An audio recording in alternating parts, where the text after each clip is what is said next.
Hello and welcome to another episode of the FemiNinja Project, and thank you so much for tuning in. I really appreciate it. As always, I have a fantastic guest with me today. We're going to learn an awful lot about autoimmune disorders and thyroid. His name is Dr. Eric Osansky. He is a chiropractor, clinical nutritionist, and certified functional medicine practitioner with over 20 years experience in health and wellness, who has been helping people with thyroid and autoimmune thyroid conditions since 2009. Dr. Osansky was personally diagnosed with Graves disease in 2008 and has been in remission since 2009 after taking a natural treatment approach. He now implements these same natural treatment protocols to help others with thyroid and autoimmune conditions. He is the author of two books, one titled Natural Treatment Solutions for Hyperthyroidism and Graves Disease, and the other is Hashimoto's Triggers. He is also the host of the Save My Thyroid podcast. Thank you so much for being on the show, Dr. Osansky. I really appreciate it. Yeah, thank you so much, Cheryl. It's great to be here. And, you know, I don't want to say I love your story, but I love the fact that you were able to take matters into your own hands and go the natural route. So just share with the audience how this happened. Yeah, sure. So just to dive into it, I was trying to lose weight. I was, 182 pounds and, preferred to be like 165, 170 max. And so I was decided to diet and detox and I was losing weight and everything seemed to be going okay, and was losing a decent amount of weight, had an increased appetite, but I figured that was just related to the exercising and detoxifying and dieting. And so one day I was walking around a Sam's Club and they had one of those automated blood pressure machines, and I took my blood pressure, which my blood pressure was fine, but my heart rate was elevated. It was around 90. And, I wasn't sure if it was just from walking around, but so the next few days I took my heart rate, measured my pulse rate multiple times per day, and it was anywhere between like 90 and 110. And so, yeah, really much higher than it should be. And so that's when I started putting the pieces of the puzzle together. I mean, I wasn't too familiar with hyperthyroidism, Graves disease at the time, because essentially I was my first patient. I was the first, my experience was my first experience with it. But just losing weight, the increased appetite, the elevated resting heart rate. And so I went to a primary care doctor who did some blood tests and diagnosed me with hyperthyroidism. Eventually went to an endocrinologist who did some additional testing, especially the antibodies for Graves, and they were positive, and that's how I got the Graves disease diagnosis. And at the time, even though I didn't have experience with hyperthyroidism, as a chiropractor, most of my continuing education credits consisted of me attending nutrition courses, nutrition seminars. I always loved nutrition. And there were a couple of functional endocrinology seminars that I went to in the past. So I knew there were alternative options when it came to thyroid conditions. And so even though I didn't know anybody personally who had restored their health naturally, I knew I was going to at least give it a try. And so I was able to avoid the medication and did things from a diet lifestyle perspective, which of course we could talk more about. And then, this was in 2008 that I was diagnosed. And then since 2009, I've been in remission, and I've been working with others who have, autoimmune thyroid conditions with an emphasis on hyperthyroidism. I as you mentioned, I wrote a book on Hashimoto's as well, and see Hashimoto's patients. But because there's not a lot of practitioners who focus on hyperthyroidism, and because of my personal experience with Graves' disease, I tend to see more people who have hyperthyroidism.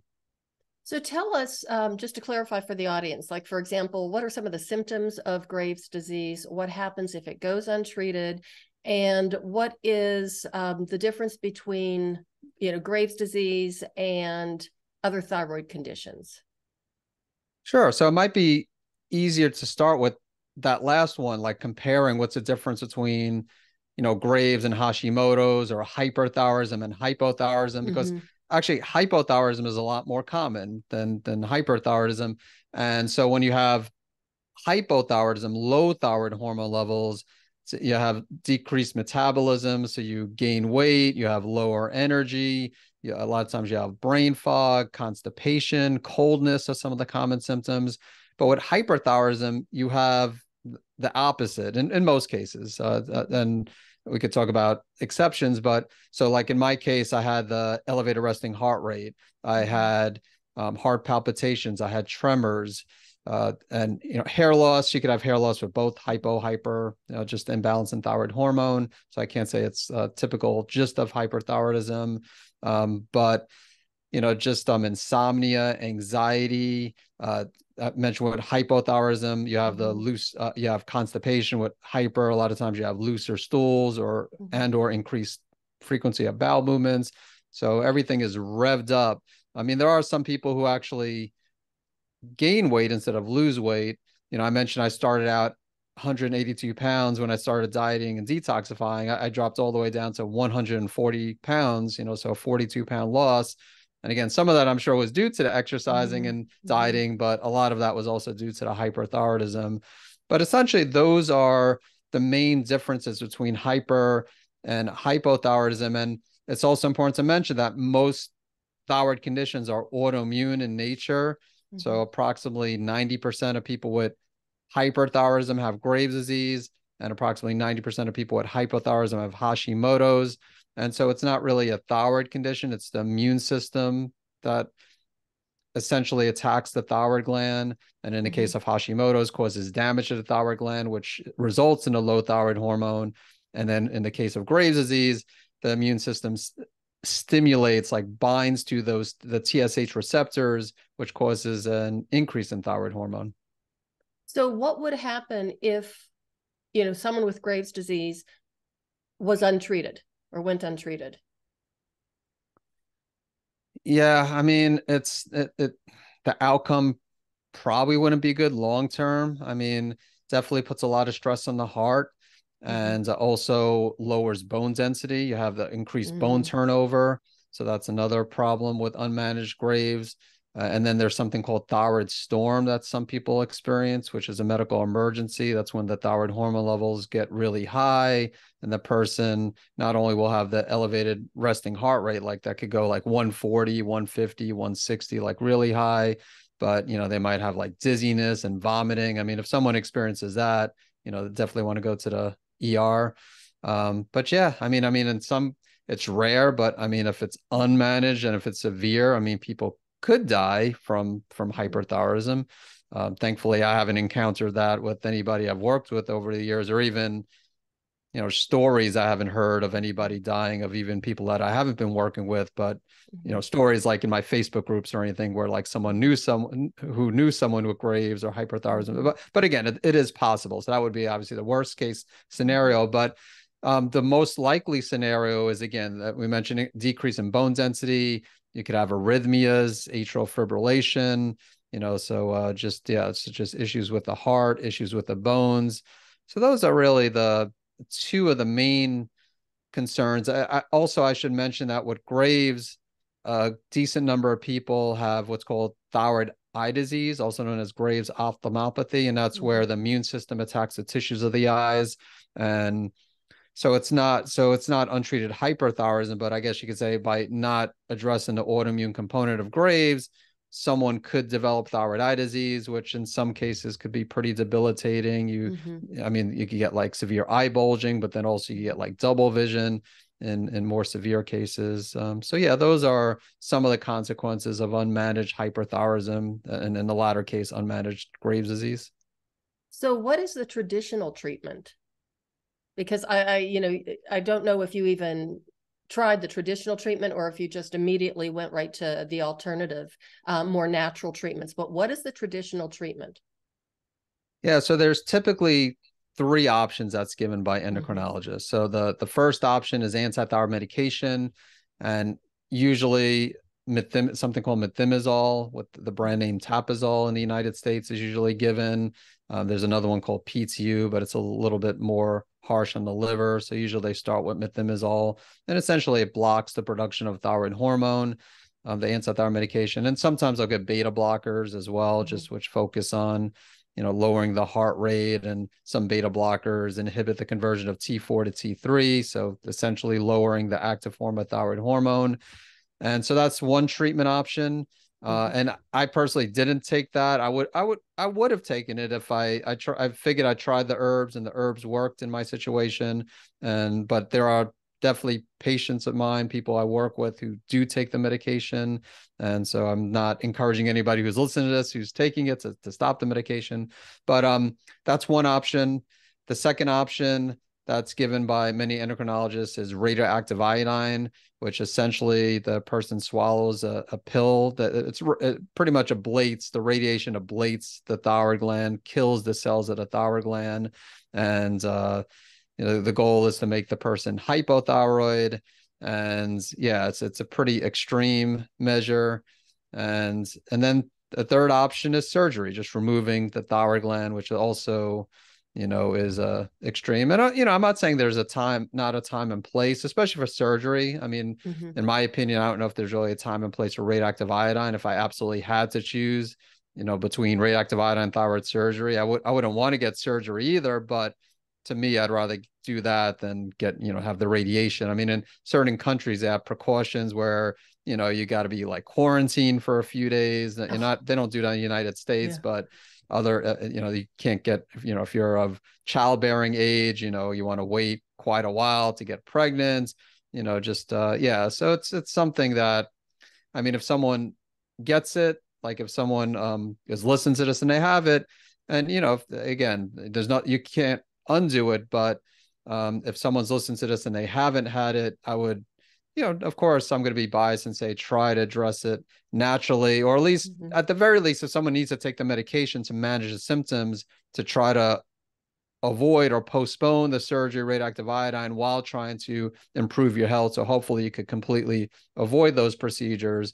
But yeah, essentially those are the three treatment options that conventional medicine recommends, usually coming from an endocrinologist.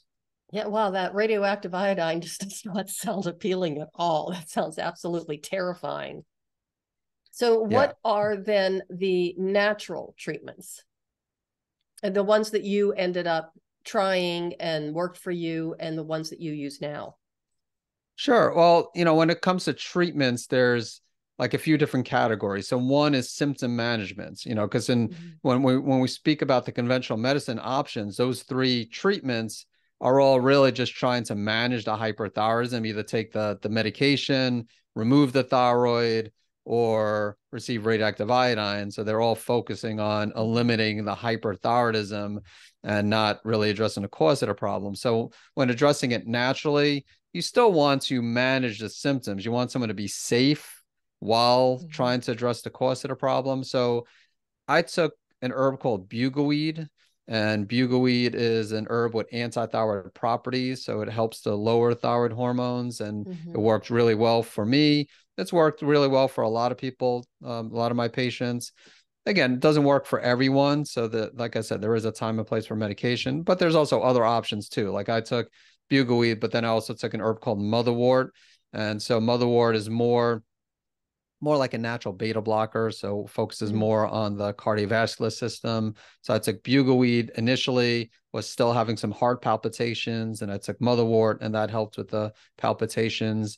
There's L-carnitine, not an herb, but it's in supplement form. If you take it in higher doses, the literature shows that between 2,000 and 4,000 milligrams could also block thyroid hormone entry into the cell. So pretty much have kind of like anti-thyroid properties. And so that's another option. I did not take L-carnitine when I dealt with Graves, just because I wasn't aware of the benefits back then. Lemon balm is, getting back to the herbs, there's lemon balm, which has a calming effect. And usually I'll recommend, I mean, if someone wants to take a natural approach, I'll usually recommend the bugleweed, sometimes the motherwort. Lemon balm, I usually recommend more at night, like if they're anxious or having problems with sleep, just like it has that calming effect. And there's others, lithium orotate. Actually, lithium carbonate is a prescription, and that usually used for like depression and mood disorders, but was shown to also cause hypothyroidism. So There's also lithium orotate, which does not require a prescription, and that also, has some anti-thyroid properties. So from a symptom management aspect, those are the approaches I take. Typically bugleweed, motherwort, L-carnitine, and sometimes lemon balm. Again, not necessarily all those four in everybody, but those are like the more common therapies. And then as far as addressing the cause of the problem, because that's ultimately what we want to do. We want to, find out why the person has Graves. I mean, that's what I wanted to do, when I didn't want to just eat, I didn't want to be on the bugleweed forever or the motherwort forever. I wanted to find out, well, why did I develop autoimmunity? And I mean, as you can imagine, it's a challenge. It's not, you don't always find out the exact reason why, but there's what's called the triad of autoimmunity, where there's three components, three reasons why autoimmunity develop. And that's one is a genetic predisposition, which of course you can't do anything for genetics. But then the other two you can address. The second is exposure to one or more environmental triggers, such as food, infections, chemicals, stress even is a potential trigger. And then having an increase in intestinal permeability, which is the medical term for a leaky gut. So those are things we look for in our patients. And, when I dealt with Graves, not only did I have blood tests, but I did adrenal saliva testing to look at adrenals, and my adrenals were in pretty bad shape. Even though I was in denial, I didn't think stress was, I knew stress was a factor, but I thought I did a good job of handling the stress. But the thing is also, it's not just emotional stress.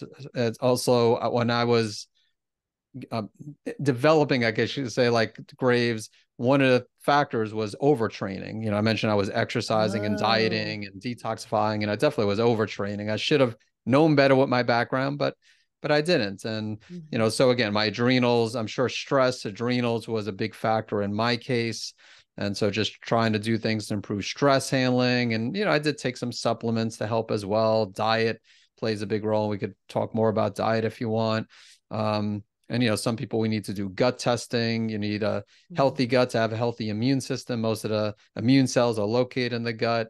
So just trying to optimize the immune system, especially for someone with Graves or Hashimoto's, but more so thyroid autoimmunity.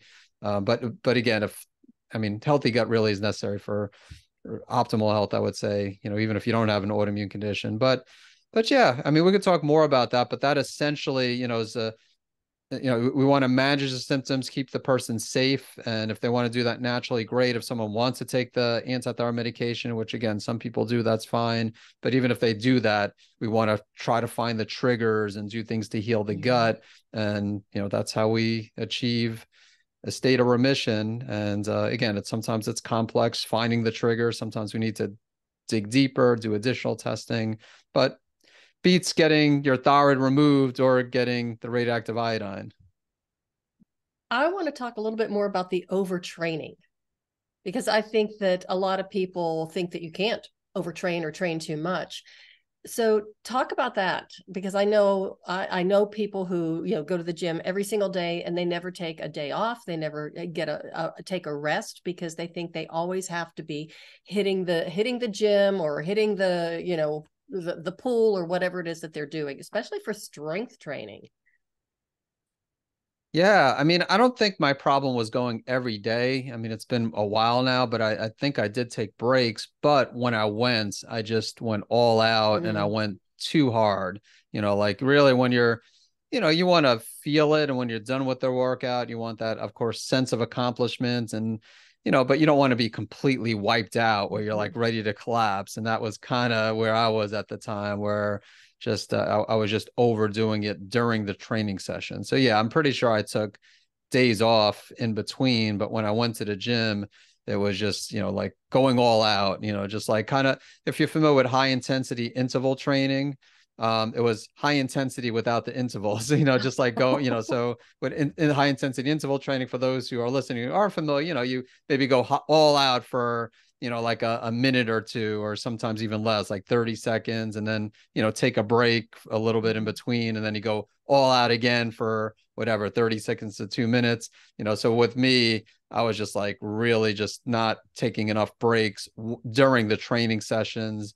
And just, yeah, just like I said, at the end of the training sessions, I would feel wiped out. And mentally, I felt good. I'm like, oh, I had a great workout. And, just then, and I guess also was reinforced by the weight loss too, which again, some of that eventually was due to the hyperthyroidism, but just I was achieving my goals. And I'm like, yeah, this, so just kept on doing what I was doing. And then, but it wasn't until I really saw my adrenal test, when I saw my saliva test and everything was low. I had low cortisol, low DHEA, some other markers that were low. And, that's when, I mean, I definitely looked at the emotional stressors, but I also thought, I also realized, yeah, it had to be at least a contributing factor, if not maybe even more of a factor than emotional stressors, the overtraining. Well, I admire your enthusiasm and your dedication to your training, but obviously it didn't work quite the way you wanted it to.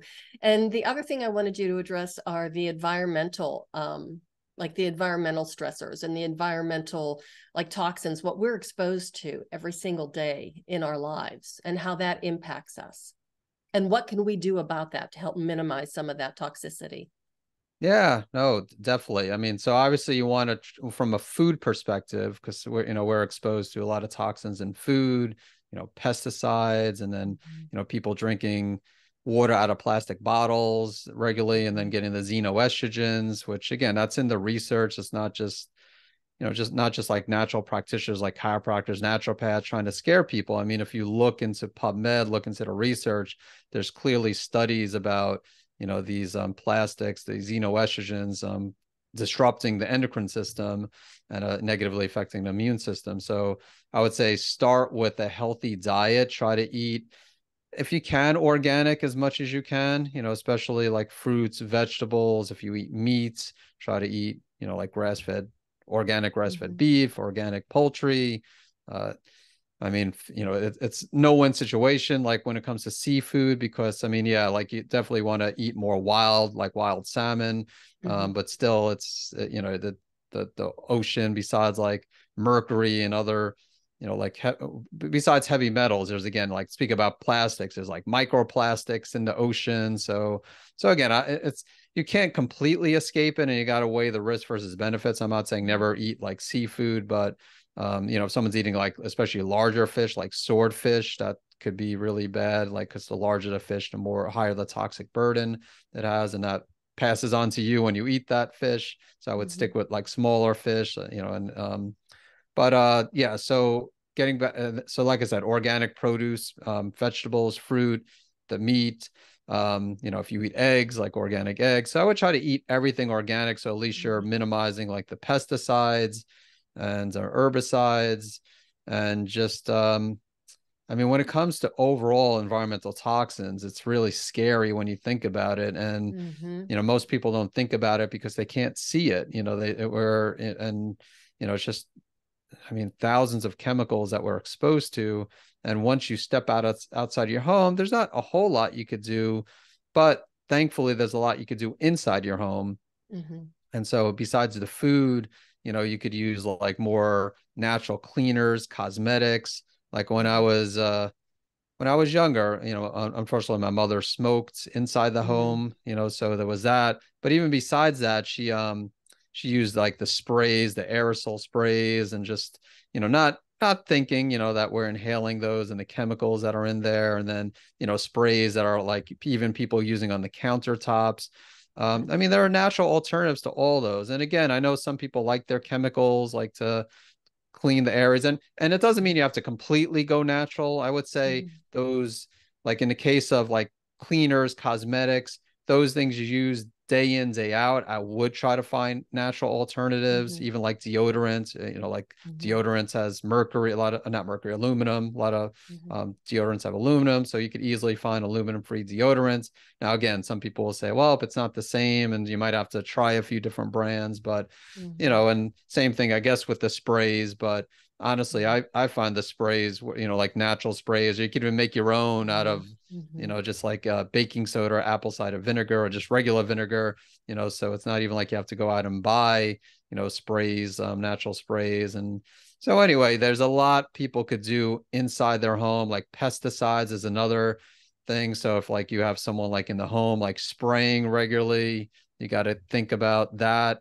And again, I've been there. Again, we've been like, you know, it's not like I've always like you know, early on, just I was, you know, did not live a natural, you know, lifestyle, you know, just because my family didn't live a natural lifestyle, as I just mentioned, with my mom smoking and spraying. And I mean, we didn't have people spraying all the time, but you know, there's some businesses obviously that do that. And again, there's some households that do that just for preventative purposes. But you gotta, even if they say it's completely safe, you know, it's a little bit of a red flag when they say, well, you know, are there any small animals? You know, if there's any small animals, like, But it's you know, we safe. can't, yeah.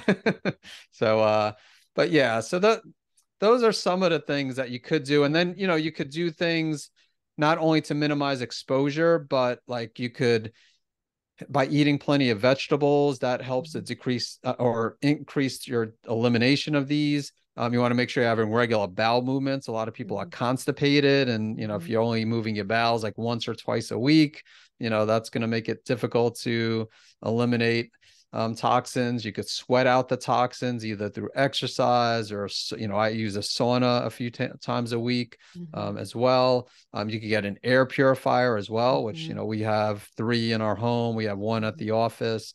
So yeah, there is a lot you can do. You just got to make that commitment.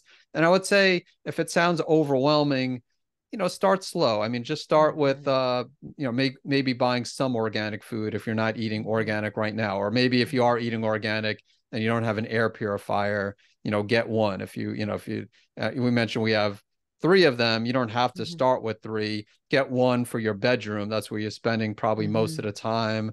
You know, and you could even get a portable one. So if you work like in a home office, keep it in a home office during the day, then move it to your bedroom later in the day. I mean, when you're sleeping. So there's so much you could do at home. But again, if this does sound overwhelming, don't feel like you have to do everything at once. But yeah, I mean, and then one other thing I'll add too, that I don't know if you had a guest that spoke about oral health. Like that's another, you know, like the toxins that we have, like the mercury in our mouth, you know, like silver fillings. So that could play a role, and in some cases can be a trigger.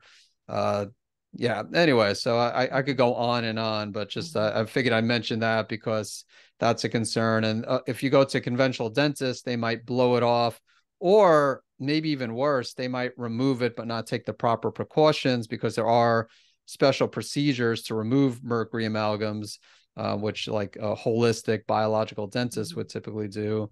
So yeah, just wanted to bring awareness of that as well.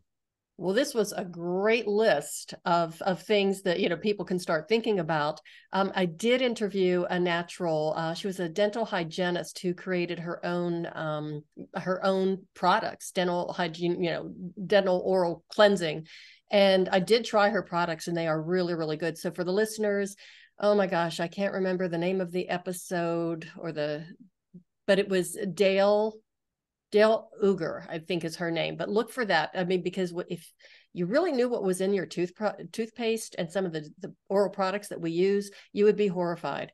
And as far as the deodorant, I found one of the crystals, you know, it's just a crystal from Thailand, I guess, and it's in a tube form. I've used that for a couple of years. I love it. It's actually so much better than traditional deodorant because it doesn't get like stuck on your clothes. And, you know, the other thing is I make my own laundry detergent now. I did some research, and it's so easy. Baking soda, as you say, vinegar, salt, and the clothes come out so clean, and they just smell so fresh, and you don't have that perfumey type of lingering scent that, you know, really probably isn't so good for you to be putting on those clothes next to your skin. Yeah, So I I could go agree. on and on myself, but both my mom and my dad passed away from leukemia. They both had a very rare form of leukemia. And, of course, I told you I grew up outside of Pittsburgh in a small steel town. So imagine all the toxins there. And I could remember even as a little girl, when my dad would drive down Ohio River Boulevard, you could see the molten slag that they were pouring down the banks of the river from the steel mills. I mean, and of course, there was no EPA back then, and who knew what the consequences would be. But my mother also, every time she cleaned, and she cleaned a lot, she had 5 kids, she would always use like ammonia to scrub the floor with, no gloves. She loved to clean brass. She would use Brasso, no gloves.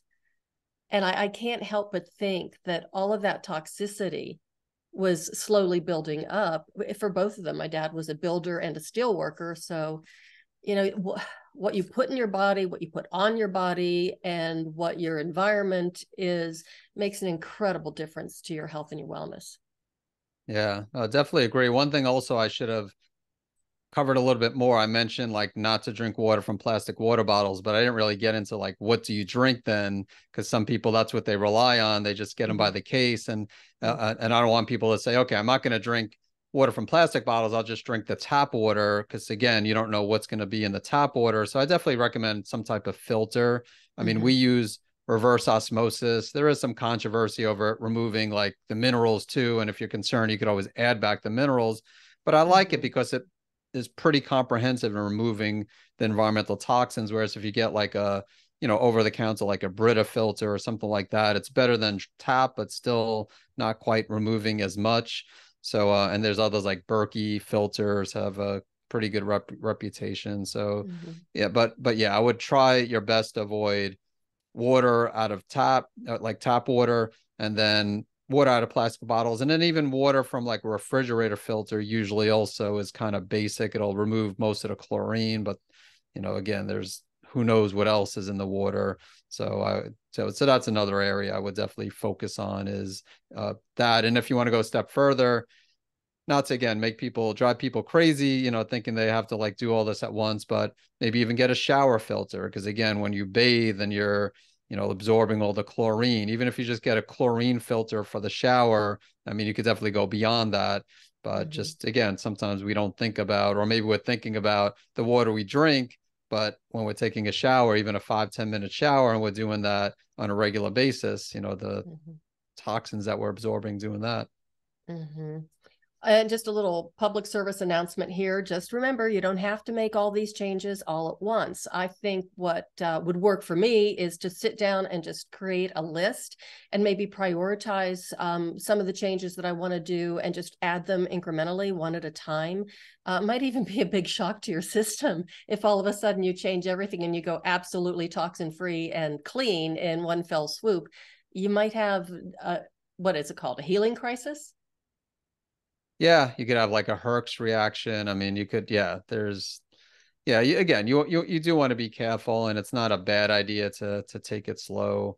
I mean, especially more so, I mean, with the Herx or healing crisis, especially if you like get aggressive and trying to detox, that's more common. I mean, you probably won't have a problem if you really try it, like if you're minimizing exposure quickly. Like if you say, starting tomorrow, I'm gonna just eat 100% organic and purified water, drink purified water, you're probably not going to have a healing crisis then. But if you like say, I'm going to also do like sauna therapy, and then, like take some supplements for detox, really, so then you might run into trouble. Okay, so I want to go back to all of the herbs and the herbal supplements, or the healing herbs.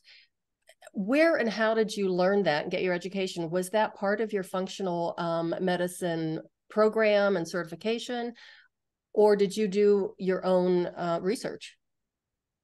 Yeah, that was more of my own research. So again, my background as a chiropractor, and not, definitely in chiropractic school, they don't teach any of that. I mean, they teach nutrition, but as far as really getting into herbal medicine, so I did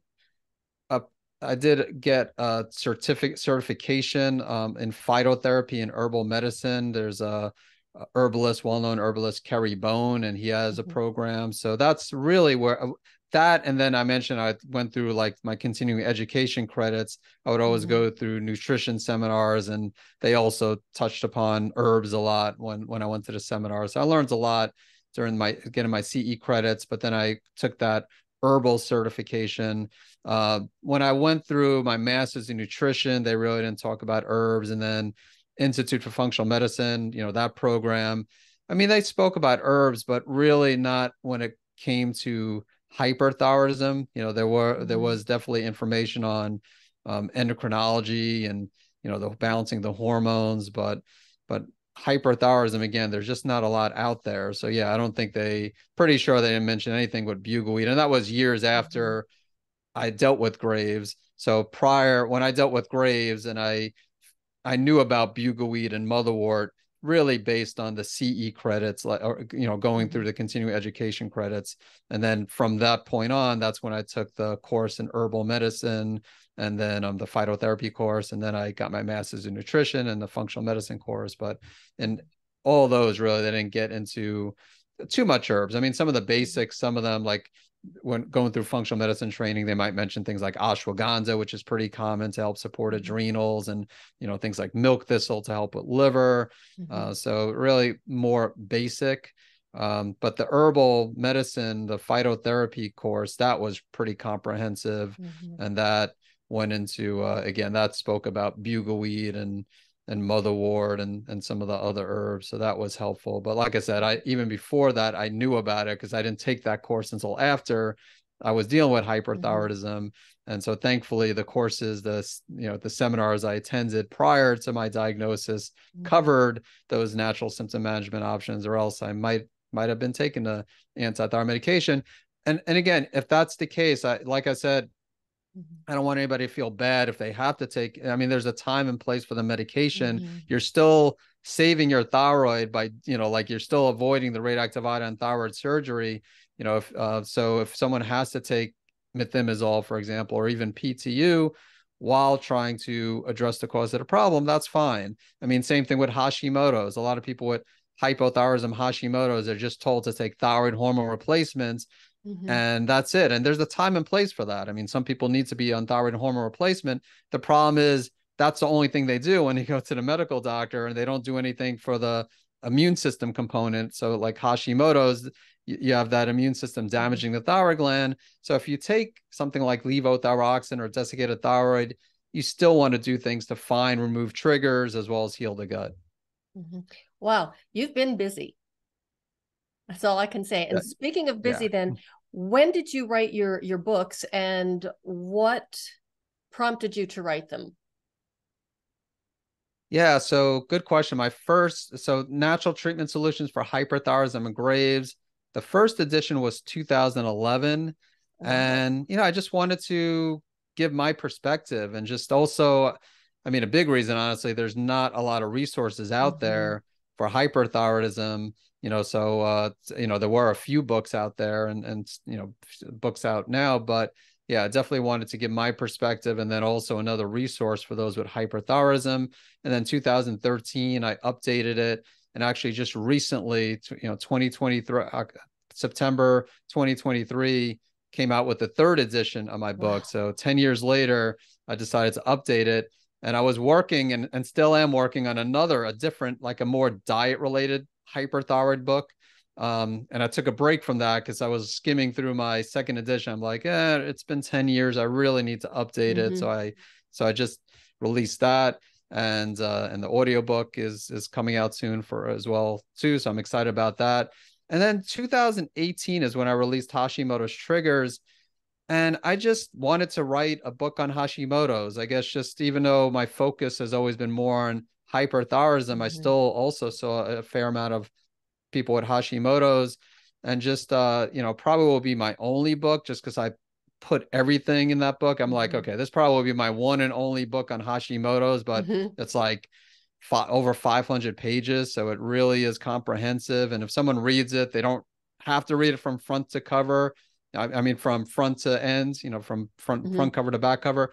I did create it in a way where you could skip around and just go to the chapters that apply to you.